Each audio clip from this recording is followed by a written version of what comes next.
ಕರ್ನಾಟಕ ರಾಜ್ಯದ ಚುನಾವಣಾ ಆಯೋಗ ಮಿಸ್ಟರ್ ರಾಹುಲ್ ಗಾಂಧಿ ಅವ್ರಿಗೆ ಅಣುಬಾಂಬ್ ಅನ್ನು ಹಾಕ್ತಕ್ಕಂತ ರಾಹುಲ್ ಗಾಂಧಿ ಅವ್ರಿಗೆ ಟುಸ್ ಪಟಾಕಿಗೆ ಚುನಾವಣಾ ಆಯೋಗ ಕೊಟ್ಟಿರತಕ್ಕಂತಹ ನೋಟಿಸು. ಇವ್ರಿಗೆಲ್ಲ ಕರ್ಕೊಂಡೋಗಿ ಯಾವ್ದಾದ್ರು ಮಂತ್ರವಾದಿಗಳಿರ್ತಾರಲ್ಲ ಅವ್ರ ಹತ್ರ ಕೂರಿಸಿ ನವಿಲ್ಗರಿಯಲ್ಲಿ ಓಡಿಸಿ ಬಾಲಗ್ರಹ ಪೀಡೆ ಆಗಿರುತ್ತಲ್ಲ ಅದರ ತಾಯ್ತವನ್ನ ಕಟ್ಟಿಸ್ಬೇಕು. ಇವ್ರಿಗೆಲ್ಲ ನಾಚಿಕೆ ಮಾನ ಮರ್ಯಾದೆ ಮೂರನ್ನು ಬಿಟ್ಟು ಚುನಾವಣಾ ಆಯೋಗದ ಮೇಲೆ ಕೆಸರನ್ನ ಎರಚಕ್ ಹೋಗಿ ಪೊಲೀಸ್ ಅವರು ಇವ್ರನ್ನೆಲ್ಲ ಬಸ್ಸಲ್ಲಿ ತುಂಬಿಕೊಂಡು ತಗೊಂಡೋಗಿ ಸಂಸತ್ ಭವನದ ಠಾಣೆಯಲ್ಲಿ ಕೂರಿಸ್ಕೊಂಡು ರಾಹುಲನ ರಂಪಾಟ.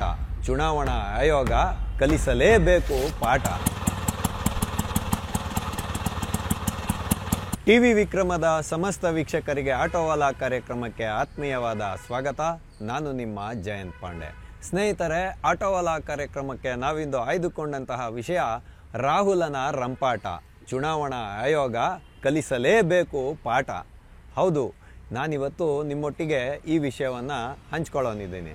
ಸ್ನೇಹಿತರೆ, ಇತ್ತೀಚೆಗೆ ರಾಹುಲ್ ಗಾಂಧಿಯವರು ದೇಶದಲ್ಲಿ ಒಂದು ಅರಾಜಕತೆಯ ವಾತಾವರಣವನ್ನು ಸೃಷ್ಟಿ ಮಾಡುವಂತಹ ಪ್ರಯತ್ನಕ್ಕೆ ಕೈ ಹಾಕಿದ್ದಾರೆ.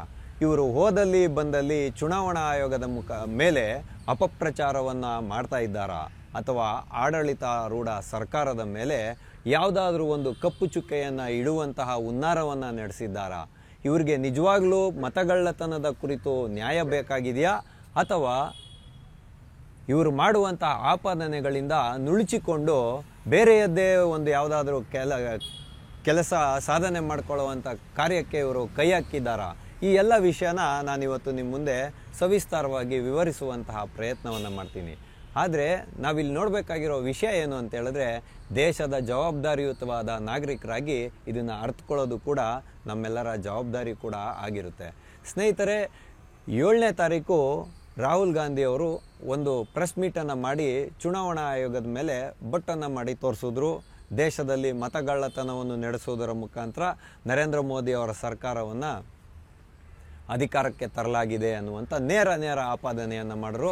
ಅದರಲ್ಲಿ ಶಗುನ್ ರಾಣಿ ಅಂತ ಹೇಳುವಂತಹ ಒಬ್ಬರು 70 ವಯೋಮಾನದ ಮಹಿಳೆಯ ಮೇಲೆ ಇವರು 2 ಕಡೆ ಮತದಾನ ಮಾಡಿದ್ದಾರೆ ಅಂತ ಹೇಳುವಂತಹ ಆಪಾದನೆಯನ್ನು ಮಾಡಿದ್ರು. ಅದಾದಮೇಲೆ ಬೆಂಗಳೂರಿಗೆ ಬಂದು ಪ್ರತಿಭಟನೆಯನ್ನು ಮಾಡಿದ್ರು. ಇಲ್ಲಿ ಆಧಾರ ಸಹಿತವಾಗಿ ಚುನಾವಣಾ ಆಯೋಗಕ್ಕೆ ದೂರನ್ನು ಕೊಡ್ದಿರ KC ಚಂದ್ರಶೇಖರ್ ಅಂತಿದ್ದಾರೆ, KPCC ಕಾರ್ಯದರ್ಶಿ ಏನೋ ಅವರು.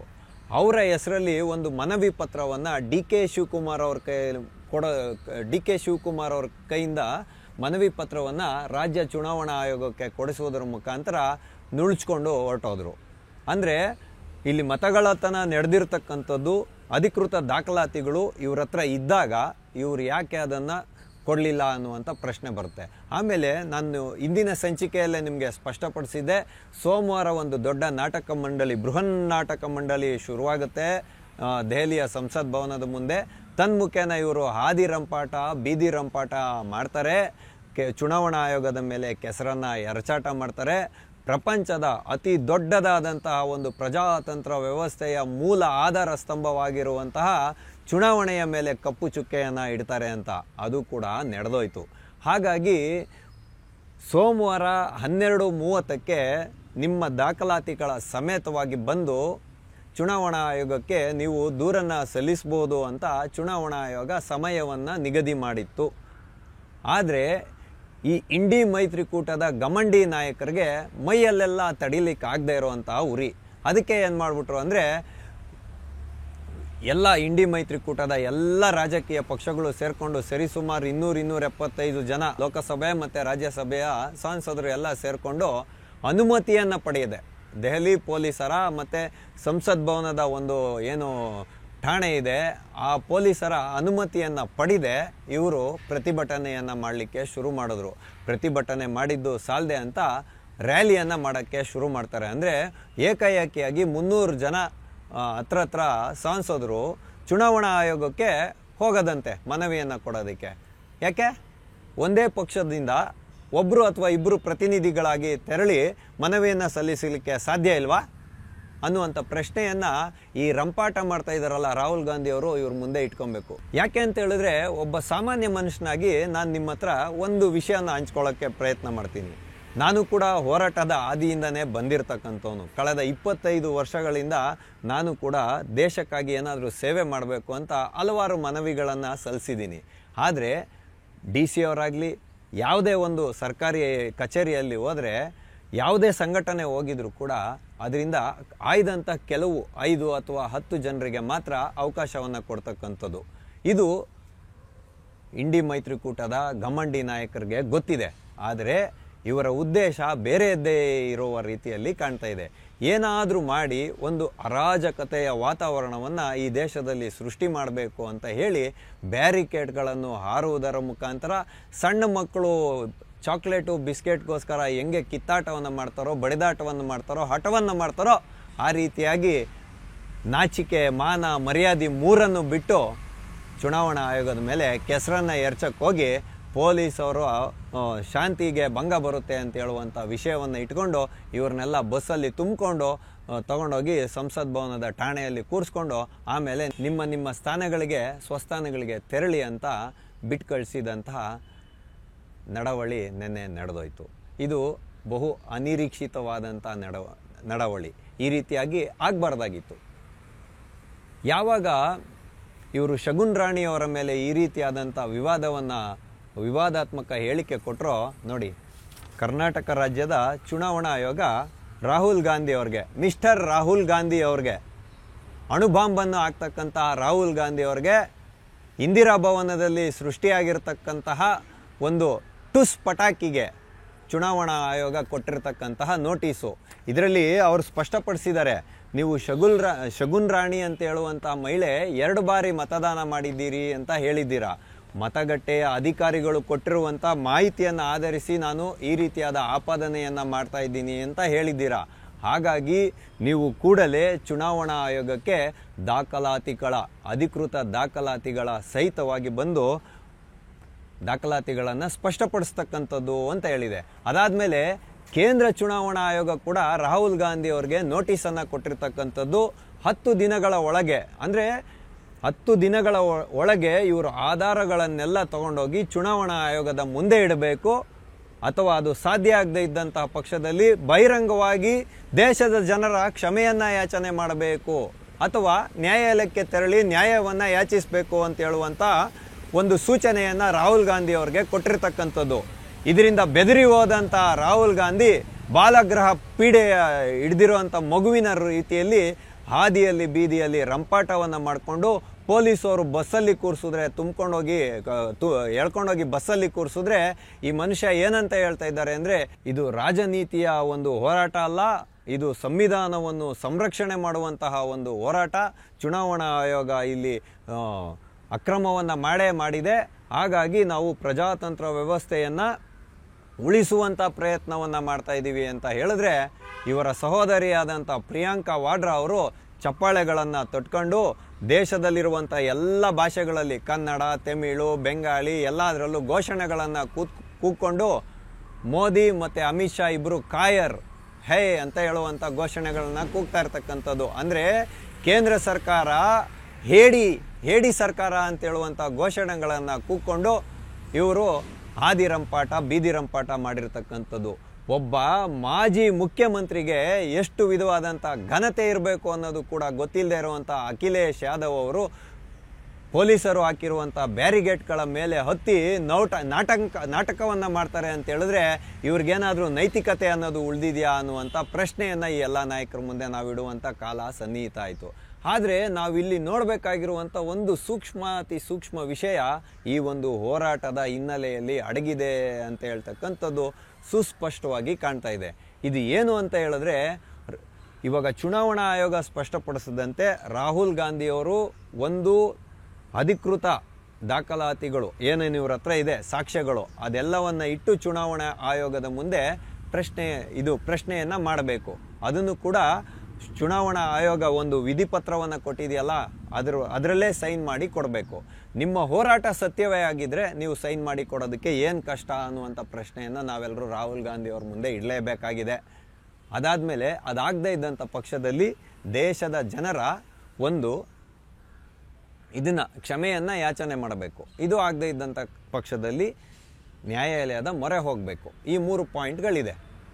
ಇವ್ರು ಹೇಳ್ತಾ ಇರೋದೇನು, ಏಕ್ ವ್ಯಕ್ತಿ ಏಕ್ ವೋಟ್, ಅಂದರೆ ಒಬ್ಬ ವ್ಯಕ್ತಿಗೆ ಒಂದೇ ವೋಟನ್ನು ತರುವಂತಹ ಒಂದು ಹೋರಾಟವನ್ನು ನಾವು ಮಾಡ್ತಾ ಇದ್ದೀವಿ ಅಂತ. ಅದನ್ನೇ ತಾನೇ ಮಾಡ್ತಾ ಇರೋದು ರಾಹುಲ್ ಗಾಂಧಿ ಅವರೇ. ಮಿಸ್ಟರ್ ರಾಹುಲ್ ಗಾಂಧಿ ಅವರೇ, SIR ಅಂದರೆ ಅದನ್ನೇ ಮಾಡ್ತಾ ಇರೋದು. ತೀವ್ರ ಪರಿಷ್ಕರಣೆಯನ್ನು ಮಾಡೋದ್ರ ಮುಖಾಂತರನೇ ಒಬ್ಬ ವ್ಯಕ್ತಿಗೆ ಒಂದೇ ವೋಟು ಅಂತಲೇ ಕೇಂದ್ರ ಚುನಾವಣಾ ಆಯೋಗ ಮಾಡ್ತಾ ಇರ್ತಕ್ಕಂಥದ್ದು. ಆದರೆ ನೀವು ಇಲ್ಲಿ ತಿಳಿನೀರಿನಲ್ಲಿ ಕಡ್ಡಿ ಆಡಿಸೋದ್ರ ಮುಖಾಂತರ ದೇಶದಲ್ಲಿ ಒಂದು ಅರಾಜಕತೆಯನ್ನು, ದೇಶದ ಜನರಲ್ಲಿ ಒಂದು ಗೊಂದಲವನ್ನು, ದೇಶದ ಮತದಾರರನ್ನು ಹಾದಿ ತಪ್ಪಿಸುವಂತಹ ಕೆಲಸ ಮಾಡೋದಕ್ಕೆ ನೀವು ಕೈ ಹಾಕಿದ್ದೀರಾ ಅಂತ ನಾವಿಲ್ಲಿ ಘಂಟಾಘೋಷವಾಗಿ ಹೇಳ್ಬೋದು. ಮತ್ತು ಪತ್ರಕರ್ತರು ಕೇಳುವಂತಹ ಪ್ರಶ್ನೆಗೆ, ಅಂದರೆ EVಯ ಮೇಲೆ ನೀವು ಆಪಾದನೆ ಮಾಡ್ತಾ ಇದ್ರಲ್ಲ, ಯಾಕೆ ನಿಮ್ಮ ಕೈಯಲ್ಲಿ ಸಾಬೀತುಪಡಿಸೋಕ್ಕಾಗಿಲ್ಲ ಅಂತ ಹೇಳಿದ್ರೆ, ನಮ್ಮ ಅನುಮಾನಗಳನ್ನು ಮಾತ್ರ ನಾವಿಲ್ಲಿ ವ್ಯಕ್ತಪಡಿಸಿದ್ದೀವಿ ಹೊರತು ನಾವು ಅದನ್ನು ರುಜುವಾತು ಮಾಡಲು ಸಾಧ್ಯವಿಲ್ಲ ಅಂತ ಹೇಳುವಂಥ ಮಾತನ್ನು ಹೇಳಿ ನುಣ್ಸ್ಕೊಳ್ತಾರೆ ಈ ಮನುಷ್ಯ. ಹಾಗಾಗಿ ಇದರಿಂದ ಇರುವಂಥ ಒಂದೇ ಒಂದು ಕುತಂತ್ರ ಏನು ಅಂತ ಹೇಳಿದ್ರೆ, ಹೇಗಾದರೂ ಮಾಡಿ ಅರಾಜಕತೆಯಲ್ಲೇ ಈ ದೇಶವನ್ನು ಇಟ್ಟಿರಬೇಕು. ಯಾವಾಗಲೂ ಯಾವುದೇ ಒಂದು ಜನರಿಗೆ ತಲುಪಬೇಕಾಗಿರುವಂಥ ಸೌಲಭ್ಯಗಳು ಸಕಾಲಕ್ಕೆ ತಲುಪದೇ ಇರುವ ರೀತಿಯಲ್ಲಿ ಕೇಂದ್ರ ಸರ್ಕಾರವನ್ನು ಮುಜುಗರಕ್ಕೆ ಈಡು ಮಾಡಬೇಕು ಅನ್ನುವಂತಹ ಒಂದೇ ಒಂದು ಉದ್ದೇಶವನ್ನು ಇಟ್ಕೊಂಡು ಕಳೆದ 14 ದಿನಗಳಿಂದ ಸಂಸತ್ ಅಧಿವೇಶನ ನಡೆಯದಂಗೆ ಮಾಡಿರುವಂತಹ ಈ ವಿರೋಧ ಪಕ್ಷಗಳಿಗೆ ನಾಚಿಕೆ ಆಗಬೇಕು. ಇವ್ರಿಗೆಲ್ಲ ಕರ್ಕೊಂಡೋಗಿ ಯಾವುದಾದ್ರೂ ಮಂತ್ರವಾದಿಗಳಿರ್ತಾರಲ್ಲ, ಅವ್ರ ಹತ್ರ ಕೂರಿಸಿ ನವಿಲ್ಗರಿಯಲ್ಲಿ ಓಡಿಸಿ ಬಾಲಗ್ರಹ ಪೀಡೆ ಆಗಿರುತ್ತಲ್ಲ, ಅದರ ತಾಯ್ತವನ್ನು ಕಟ್ಟಿಸ್ಬೇಕು ಇವ್ರಿಗೆಲ್ಲ. ಇಲ್ಲಾಂದರೆ ಆಂಜನೇಯನ ದೇವಸ್ಥಾನಕ್ಕೆ ಕರ್ಕೊಂಡೋಗಿ ನೀರು ಓಡಿಸ್ಬೇಕು ಮಕ್ಕಕ್ಕೆ. ಯಾಕೆ ಅಂದರೆ ಯಾವುದಾದ್ರೂ ಮೆಟ್ಕೊಂಡ್ಬಿಟ್ಟಿರ್ಬೇಕು. ಕೆಟ್ಟ ಶಕ್ತಿ ಯಾವುದೋ ಮೆಟ್ಕೊಂಡಿರೋದಕ್ಕೆ ಇವ್ರಿಗೆ ತಲೆಯಲ್ಲಿ ಬುದ್ಧಿ ಓಡ್ದಿರ ಈ ರೀತಿಯಾಗಿ ಕೆಲಸಗಳನ್ನು ಮಾಡ್ತಾ ಇದ್ದಾರೆ ಇವರು. ಹಾಗಾಗಿ ರಾಹುಲ್ ಗಾಂಧಿಯವರು ಈಗ 1ನೇ ಆಯ್ಕೆಗೆ ಹೋಗ್ತಾರಾ, 2ನೇ ಆಯ್ಕೆಗೆ ಹೋಗ್ತಾರಾ, 3ನೇ ಆಯ್ಕೆಗೆ ಹೋಗ್ತಾರಾ, ಖಂಡಿತವಾಗೂ ಎಲ್ಲೂ ಸ್ಪಷ್ಟತೆ ಇಲ್ಲ. ಇವ್ರು ಹೋಗ್ತಕ್ಕಂಥದ್ದೇ ಬೇರೆದ್ದೇ ಆಯ್ಕೆಗೆ, 4ನೇ ಆಯ್ಕೆಗೆ ಹೋಗ್ತಾರೆ ಇವರು. ದೇಶದ ಜನರನ್ನು ದಿಕ್ಕು ತಪ್ಪಿಸ್ಕೊಂಡು, ಇಲ್ಲ ಸಲ್ಲದ ಆರೋಪಗಳನ್ನು ಮಾಡಿಕೊಂಡು, ಆಧಾರ ರಹಿತವಾದ ಹೇಳಿಕೆಗಳನ್ನು ಕೊಟ್ಕೊಂಡು ಇವ್ರಿಗಿರುವಂಥ ಗುರುತರವಾದ ಜವಾಬ್ದಾರಿಯನ್ನು ಬದಿಗಿರಿಸಿ ದೇಶದ ಜನರನ್ನು ದಿಕ್ತಪ್ಸಕ್ಕೆ ಕೊಟ್ಟಿದ್ದಾರೆ. ಹಾಗಾಗಿ ಸಾಮಾನ್ಯ ನಾಗರಿಕರಾದ ನಾವೆಲ್ಲರೂ ಎಚ್ಚೆತ್ಕೋಬೇಕಾಗಿದೆ. ರಾಹುಲ್ ಗಾಂಧಿ ಅವರೇ, ನೀವಿಲ್ಲಿ ಒಂದು ವಿಷಯವನ್ನು ಸ್ಪಷ್ಟವಾಗಿ ನೆನಪಿನಲ್ಲಿಟ್ಕೊಳ್ಳಿ. ಇವತ್ತೇನಾದರೂ ನೀವು ಮಾಡ್ತಾ ಇರುವಂತಹ ರಂಪಾಟಕ್ಕೆ ಕೇಂದ್ರ ಚುನಾವಣಾ ಆಯೋಗ ಏನಾದರೂ ನಿಮಗೆ ಬುದ್ಧಿ ಕಲಿಸಲೇ ಇಲ್ಲ, ಪಾಠ ಕಲಿಸಲೇ ಇಲ್ಲ ಅಂತ ಹೇಳಿದ್ರೆ, ಪಾಠ ಕಲಿಸಲೇಬೇಕು ಚುನಾವಣಾ ಆಯೋಗ ರಾಹುಲ್ ಗಾಂಧಿ ಅವ್ರಿಗೆ. ಒಂದು ಪಕ್ಷ ರಾಹುಲ್ ಗಾಂಧಿ ಅವ್ರಿಗೆ ಕೇಂದ್ರ ಚುನಾವಣಾ ಆಯೋಗ ಕಾನೂನಿನ ಕುಣಿಕೆಯಲ್ಲಿ ಬುದ್ಧಿಯನ್ನು ಕಲಿಸಲಿಲ್ಲ ಅಂತ ಹೇಳಿದ್ರೆ, ನೀವು ಹೋಗ್ತಕ್ಕಂಥ ಮುಂದಿನ ಮಾರ್ಗ ಏನಿದೆಯಲ್ಲ, ಅರಾಜಕತೆಯನ್ನು ಸೃಷ್ಟಿಸುವಂಥ ಮಾರ್ಗ, ಆ ಮಾರ್ಗದಲ್ಲಿ ನೀವು ಮುನ್ನಡೆದಿದ್ದೆ ಆದರೆ ಮುಂಬರಲಿರುವ ಚುನಾವಣೆಗಳಲ್ಲಿ ದೇಶದ ಜವಾಬ್ದಾರಿಯುತ ಮತದಾರರು ನಿಮಗೆ ಪಾಠವನ್ನು ಕಲಿಸ್ತಾರೆ. ಹಾಗಾಗಿ ನೋಡಿ, ಇಲ್ಲಿ ನಿನ್ನೆ ಅಷ್ಟೇ ನಮ್ಮ ಇವರು ಲಕ್ಷ್ಮೀ ಹೆಬ್ಬಾಳ್ಕರ್ ಅವರು ಸ್ಪಷ್ಟಪಡಿಸಿದ್ದಾರೆ, ಅನುದಾನಗಳನ್ನು ಅಕ್ರಮವಾಗಿ ತಗೊಳ್ಳೋ ಅಂಥವ್ರಿಗೆ ನಾವು ಫೇಸ್ ರೆಕಗ್ನೈಸಿಂಗ್ ಆ್ಯಪ್ನ ಮುಖಾಂತರ ಈ ಸೌಲಭ್ಯಗಳು ಸೋರಿಕೆ ಆಗ್ದಂಗೆ ಮಾಡ್ಬೋದು ಅಂತ. ಅಂದರೆ ಒಂದು ರಾಜ್ಯ ಸರ್ಕಾರ ಈ ಥರ ಒಂದು ಮಾಡ್ಬೋದು ಅಂದರೆ ಫೇಸ್ ರೆಕಗ್ನೈಸಿಂಗ್ ಆ್ಯಪ್ನ ಮುಖಾಂತರ ಸೌಲಭ್ಯಗಳನ್ನ ಕರೆಕ್ಟಾಗಿ ಕೊಡ್ಬೋದು ಅನ್ನೋದಾದರೆ, ಕೇಂದ್ರ ಚುನಾವಣಾ ಆಯೋಗವು ಕೂಡ ಒಂದು ಸ್ಪಷ್ಟ ನಿಲುವನ್ನು ತಗೊಬೇಕಾಗಿರೋದು ನನ್ನ ಮುಂದೆ ಇವಾಗ ಕಣ್ಮುಂದೆ ಕಾಣ್ತಾ ಇದೆ. ಏನಪ್ಪ ಅದು ಅಂತ ಹೇಳಿದ್ರೆ, ಇವಾಗ ಆಧಾರ್ಗೆ ಹೇಗೆ ಒಂದು ಸೆಂಟ್ರಲ್ ಸರ್ವರ್ ಅಂತ ಇದೆಯೋ, ದೇಶದ ಎಲ್ಲ ಜನರನ್ನು ಅದರಲ್ಲೇ ಒಂದೇ ಸರ್ವರಲ್ಲಿ ಇರುವ ರೀತಿಯಲ್ಲಿ ಮಾಡಬೇಕು. ಆವಾಗ ಫೇಸ್ ರೆಕಗ್ನೈಸಿಂಗ್ ಆ್ಯಪ್ನ ಮುಖಾಂತರ ಯಾರಾದರೂ ಎರಡೆರಡು ಕಡೆ ಮಾಡಿದ್ರೆ ಅದು ಆಟೋಮೆಟಿಕ್ಕಾಗಿ ಬಂದಾಗ್ತದೆ. ಅವಾಗ ಆ ರೀತಿಯ ಪ್ರಯತ್ನವನ್ನು ಮಾಡ್ಬೋದಾ ಚುನಾವಣಾ ಆಯೋಗ ಅನ್ನೋವಂಥ ಒಂದು ನಿಲುವನ್ನು ತೊಗೊಬೋದು. ಆಮೇಲೆ ರಾಹುಲ್ ಗಾಂಧಿ ಅವರು ಇವತ್ತೆಲ್ಲ ನಮ್ಮ ಮುಂದೆ ಸುಮ್ಮನೆ ಆದರೂ ಪುಂಗಿ ಊದ್ಕೊಂಡು ಓಡಾಡ್ತಾ ಇದ್ದಾರಲ್ಲ ಈ ಮನುಷ್ಯ. ಮೊದಲು ಪ್ರಧಾನಮಂತ್ರಿಗಳು ಆಡಳಿತ ಪಕ್ಷ ಚುನಾವಣಾ ಆಯೋಗದ ಆಯುಕ್ತರನ್ನು ಆಯ್ಕೆ ಮಾಡ್ತಾಯಿದ್ರು, ಕೇಂದ್ರ ಚುನಾವಣಾ ಆಯುಕ್ತರನ್ನು. ಆದರೆ ನರೇಂದ್ರ ಮೋದಿ ಸರ್ಕಾರ ಇಲ್ಲಿ ಒಂದು ಹೆಜ್ಜೆಯನ್ನು ಇಟ್ಟಿದೆ.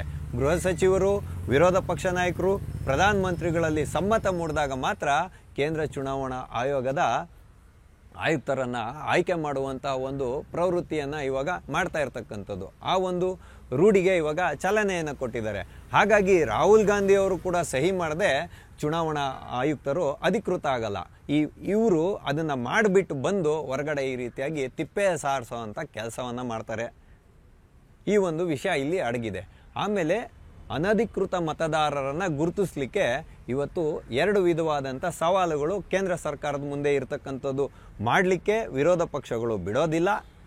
ಆಧಾರ್ ಕಾರ್ಡ್ಗಳು, ವೋಟರ್ ಐ ಡಿಗಳು, ರೇಷನ್ ಕಾರ್ಡ್ಗಳು, ನಕಲಿ ದಾಖಲಾತಿಗಳನ್ನು ಯಥೇಚ್ಛವಾಗಿ ಸೃಷ್ಟಿ ಮಾಡಿದ್ದಾರೆ. ಒಬ್ಬ ಮನುಷ್ಯನಿಗೆ ಒಂದೇ ವೋಟು ಅನ್ನೋದು ಬರಬೇಕಂತಂದರೆ ಈ ಅನಧಿಕೃತ ನಾಗರಿಕರನ್ನು ಗುರುತಿಸುವಂತಹ ಕೆಲಸಕ್ಕೆ ಕೂಡ ಇವತ್ತು ಕೇಂದ್ರ ಸರ್ಕಾರ ಕೈ ಹಾಕಬೇಕು. ಆದರೆ ಈ ಅನಧಿಕೃತ ಮತದಾರರನ್ನು ಗುರುತಿಸುವಂತಹ, ಅವರನ್ನು ಬೇರ್ಪಡಿಸುವಂತಹ ಅಧಿಕಾರ ಚುನಾವಣಾ ಆಯೋಗಕ್ಕೆ ಇಲ್ಲದಂಗೆ ಆಗಿರ್ತಕ್ಕಂಥದ್ದು. ಹಾಗಾಗಿ NRCಯನ್ನು ಮಾಡಲೇಬೇಕಾದಂಥ ಅನಿವಾರ್ಯತೆ ಇವತ್ತು ದೇಶದ ಮುಂದೆ ಇರ್ತಕ್ಕಂಥದ್ದು. ಹಾಗಾಗಿ ಇವಾಗ ಇಂಡಿ ಮೈತ್ರಿಕೂಟ ಮಾಡಲಿಕ್ಕೆ ಹೊರಟಿರೋದು ಅದನ್ನೇ. ಏನಾದರೂ ಒಂದು ವಿಷಯವನ್ನು ಇಟ್ಕೊಂಡು ಈ ಅನಧಿಕೃತ ಮತದಾರರ ಹೆಸರುಗಳು ಕೈ ಬಿಟ್ಟು ಹೋಗ್ದಂಗೆ ಅದನ್ನು ಕಾಪಾಡ್ಕೊಂಡ್ಬಿಟ್ರೆ ಮುಂದಿನ ಚುನಾವಣೆಗಳಲ್ಲಿ ನಾವೇನೇನು ಆಟಾಟೋಪ ಮಾಡಿದ್ರು ನಡೆಯುತ್ತೆ, ನಾವೇ ಗೆದ್ದು ಅಧಿಕಾರವನ್ನು ಹಿಡಿಬೋದು ಅಂತೇಳುವಂಥ ವಿಷಯವನ್ನು ಇಟ್ಕೊಂಡು ಇವರು ಪ್ರಜಾತಂತ್ರ ವ್ಯವಸ್ಥೆಯ ಒಂದು ಶಕ್ತಿಯಾಗಿರ್ತಕ್ಕಂಥ ಚುನಾವಣಾ ಆಯೋಗದ ಆಧಾರ ಸ್ತಂಭಗಳನ್ನೇ ಅಲುಗಾಡಿಸ್ಲಿಕ್ಕೆ ಹೊರಟಿರ್ತಕ್ಕಂಥದ್ದು. ಹಾಗಾಗಿ ಜವಾಬ್ದಾರಿಯುತವಾದ ನಾಗರಿಕರಾಗಿ ನಾವು ತಿಳ್ಕೊಬೇಕಾಗಿರೋದು, ಎಚ್ಚೆತ್ಕೊಬೇಕಾಗಿರೋದು ಇಲ್ಲಿ ಬಹುಮುಖ್ಯವಾಗಿದೆ. ಹಾಗಾಗಿ ಈ ರಾಹುಲ್ ಗಾಂಧಿಯವರು ಇಷ್ಟಕ್ಕೂ ಕಾನೂನು ಕುಣಿಕೆಯಿಂದ ತಪ್ಪಿಸ್ಕೊಬೇಕು ಅನ್ನುವಂಥ ವಿಷಯವನ್ನೇ ಇಟ್ಕೊಂಡು ತಾನೆಲ್ಲೂ ಸಹಿ ಮಾಡ್ದಂಗೆ ಹೋಗ್ತಾ ಇರ್ತಕ್ಕಂಥದ್ದು. ಚುನಾವಣಾ ಆಯೋಗದ ಆಯುಕ್ತರ ಕಚೇರಿಗೆ ಅನಾಮತ್ತಾಗಿ 300 ಜನ ಹೊರಟೋದ್ರೆ ಅವರು ಯಾರನ್ನ ಅಂತ ಹೇಳಿಕೆಯನ್ನು ಪಡೀಲಿಕ್ಕಾಗುತ್ತೆ ಅನ್ನುವಂಥ ಕನಿಷ್ಠ ಕಾಳಜಿಯೂ ಕೂಡ ಈ ನಾಯಕರಲ್ಲಿ ಇಲ್ಲದೆ ಇರತಕ್ಕಂಥದ್ದು. ಹಾಗಾಗಿ ಸ್ನೇಹಿತರೆ, ಜವಾಬ್ದಾರಿಯುತವಾದ ನಾಗರಿಕರಾಗಿ ನಾವು ಚುನಾವಣಾ ಆಯೋಗವೇನಾದರೂ ರಾಹುಲ್ ಗಾಂಧಿ ಅವ್ರಿಗೆ ಪಾಠವನ್ನು ಕಲಿಸಲಿಲ್ಲ ಅಂತ ಹೇಳಿದ್ರೆ ಮುಂದಿನ ಚುನಾವಣೆಯಲ್ಲಿ ಈ ಇಂಡಿ ಮೈತ್ರಿಕೂಟದ ಗಮಂಡಿ ನಾಯಕರಿಗೆ ತಕ್ಕನಾದಂಥ ಶಾಸ್ತಿಯನ್ನು ನಾವೆಲ್ಲರೂ ಸೇರಿ ಮಾಡೋಣ ಅಂತ ಹೇಳುವಂಥ ಒಂದು ಸದ್ವಿಚಾರವನ್ನು ನಿಮ್ಮೆಲ್ಲರ ಮುಂದೆ ಇಡುವುದರ ಮುಖಾಂತರ ಆಟೋವಾಲಾ ಕಾರ್ಯಕ್ರಮವನ್ನು ನಾವಿಂದು ಮುಗಿಸ್ತಾ ಇದ್ದೇವೆ. ಮುಂದೆ ಇಂತಹದ್ದೇ ಒಂದು ಕುತೂಹಲಕಾರಿಯಾದ ವಿಷಯದೊಂದಿಗೆ ನಾವೆಲ್ಲರೂ ಮತ್ತೆ ಭೇಟಿಯಾಗೋಣ. ಅಲ್ಲಿವರೆಗೂ TV ವಿಕ್ರಮವನ್ನು ಸಬ್ಸ್ಕ್ರೈಬ್ ಮಾಡುವುದರ ಮುಖಾಂತರ, ನಿಮ್ಮ ಸದ್ವಿಚಾರಗಳನ್ನು ಕಾಮೆಂಟ್ ಮಾಡುವುದರ ಮುಖಾಂತರ ಹಾಗೂ ಶೇರ್ ಮಾಡುವುದರ ಮುಖಾಂತರ ನಮ್ಮನ್ನು ಪ್ರೋತ್ಸಾಹಿಸಿ. TV ವಿಕ್ರಮ, ದೇಶ ನಿಮ್ಮ ಕೈಯಲ್ಲಿ. ಈ ಕಾರ್ಯಕ್ರಮ ನಿಮಗೆ ಇಷ್ಟ ಆಗಿದ್ದಲ್ಲಿ ಲೈಕ್, ಶೇರ್ ಹಾಗೂ ಕಮೆಂಟ್ ಮಾಡಿ. TV ವಿಕ್ರಮದ ಕಾರ್ಯಕ್ರಮಗಳನ್ನು ನಿರಂತರವಾಗಿ ವೀಕ್ಷಿಸಲು ಸಬ್ಸ್ಕ್ರೈಬ್ ಮಾಡಿ, ಬೆಲ್ ಐಕನ್ ಒತ್ತಿ.